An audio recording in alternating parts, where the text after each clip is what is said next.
Friends, welcome to all classes. Last मैंने दो lectures आपको, इनफैक्ट दो लेक्चर्स मैंने पास्ट टेंस के बारे में बताया था और बाकी जितने भी मेरे लेक्चर्स थे वो टेंस के बारे में था। प्रेजेंट और पास्ट टेंस मैंने आपको क्लियर कर दिया है। तीसरी कड़ी में अब अगला नंबर आता है फ्यूचर टेंस का।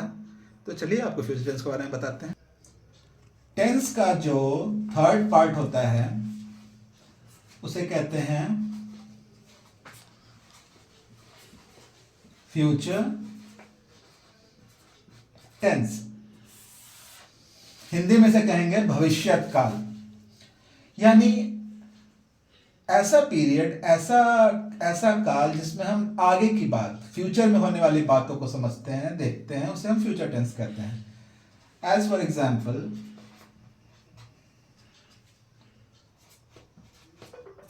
वह स्कूल जाएगा, सीता खाना खाएगी, वे लोग किताब पढ़ेंगे।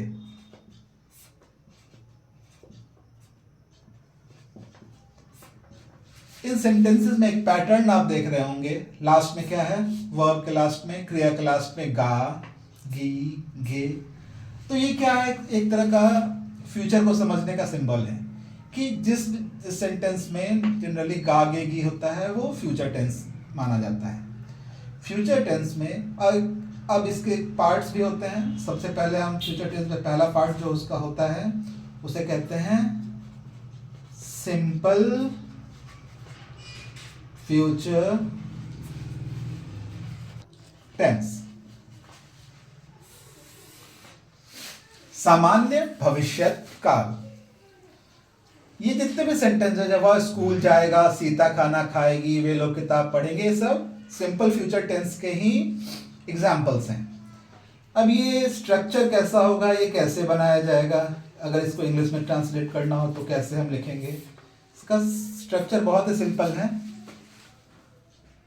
एफर्मेटिव केस यानी स्वीकारात्मक के केस में, जैसे कि हाँ, जिस बात को हम हामी भरते हैं, हम समझते हैं कि हाँ भाई ये बात सही है, वह स्कूल जाएगा।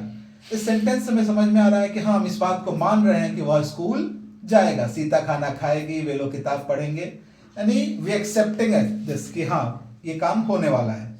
तो उसको एफर्मेटिव केस कहते हैं। एफर्मेटिव केस में सबसे पहले आता है आपका सब्जेक्ट प्लस जो हेल्पिंग वर्ब होता है, ऑक्सिलरी वर्ब, वो शैल या विल यूज होता है।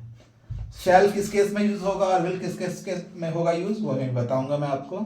प्लस वर्ब का first form and the object. Affirmative है इसलिए फुल स्टॉप यूज होता है। वह स्कूल जाएगा, वह क्या है? सिंगुलर सब्जेक्ट है, एक लड़का। वह जाएगा, इसलिए मैंने लड़का कहा कि वो कोई भी एक मेल होगा। वह के लिए क्या होगा? लड़का है तो ही के साथ हमेशा यूज होता है will. He will go to school. Sita खाना खाएगी, सीता विल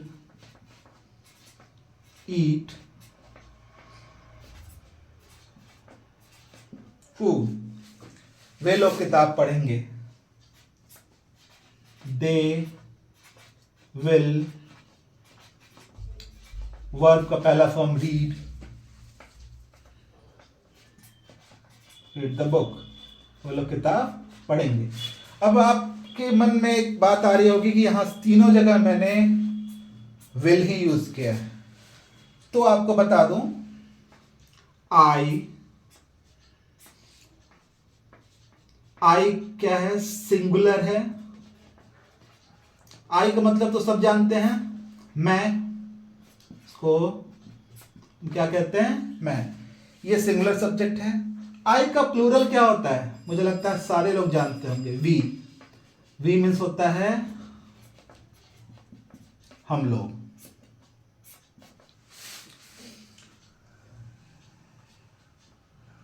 आई और वी सिंगुलर है, और ये पर्सन कौन सा है?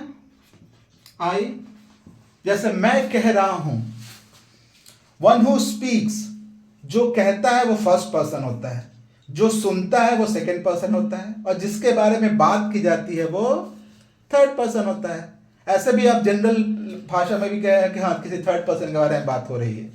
मतलब जो कुछ कहता है, one who speaks is the first person. तो मैं कह रहा हूं, हम लोग कह रहे हैं, ये फर्स्ट पर्सन है। तो आई और वी, ये भी क्या है? ये सिंगुलर है, और वी क्या है? प्लूरल है। लेकिन पर्सन कौन सा है? ये भी, ये फर्स्ट पर्सन है। वी भी क्या है? फर्स्ट पर्सन है।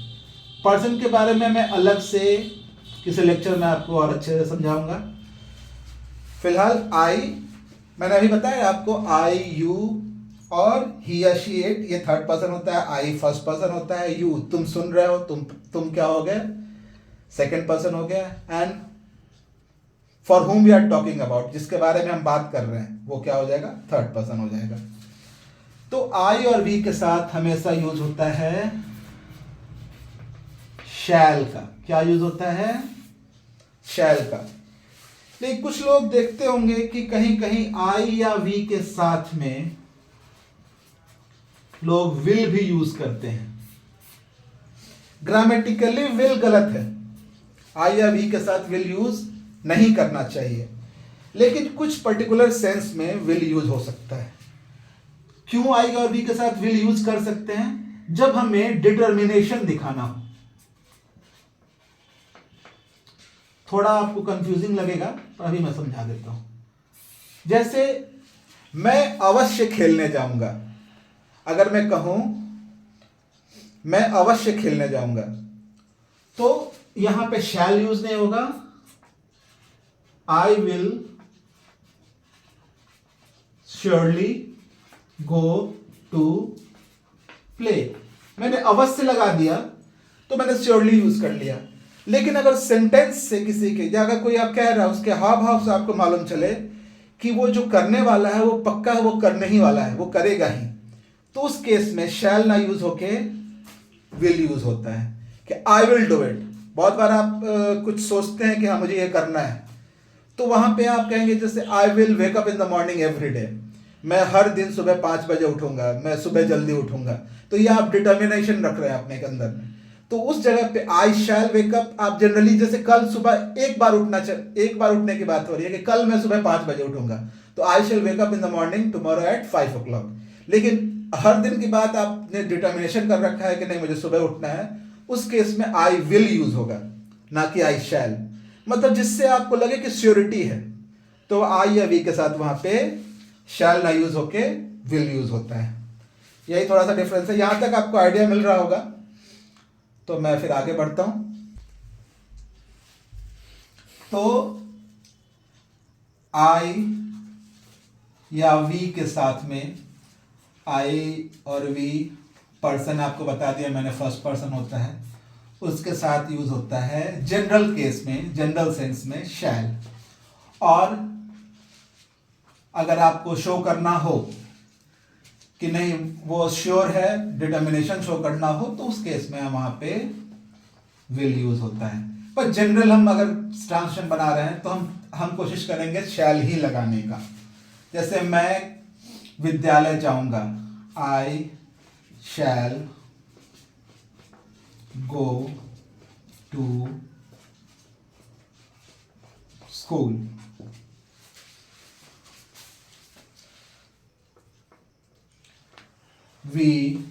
हम लोग विद्यालय जाएंगे, we shall go to school. तो अभी तक मैंने आपको फ्यूचर टेंस